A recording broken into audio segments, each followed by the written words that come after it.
名的迪士尼電影購買而成。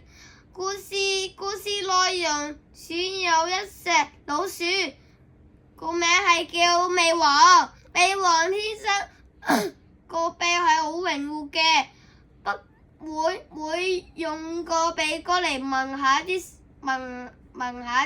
物，睇下有冇老鼠藥，可以保護。要揾到嘅話呢，所以保護到所有啲老鼠嘅安全。天生呢好鍾意煮嘢食，但係一隻老鼠，老鼠天生就偷垃圾。美王的紋上是廚神土因為古字圖煮嘢食好叻，話人人都可以掃大鼓，所以美王廚神司機可以做廚師。有日美王走入美婆婆屋企睇食譜，婆婆醒咗，婆婆好驚老鼠，就鬧到對天花板開槍，爸爸！個天花板跌下來，所有老鼠都走路。美王就同人家送歌，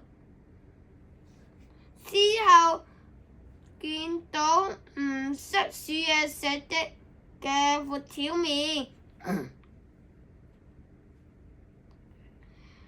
美王意外發現咗可以煮闊條面的頭髮，紅色闊條面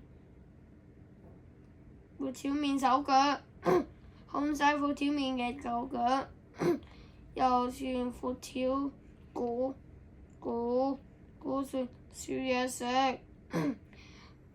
同時他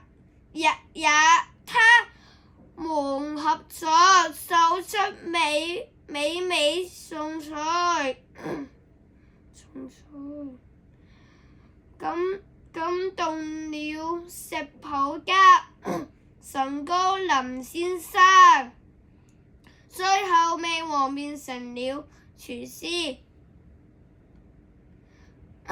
我想做廚師。我同美王一樣好鍾意煮嘢食。我會同美王一樣努力做自己鍾意嘅事，所以媽媽買了廚神嘅衫衣俾我，我就可以似美王粉美王啦。其實我係上面有個老師，做小朋友啩。頭先呢，紅仔嗰個讀嗰個就係腿啦。OK，拜。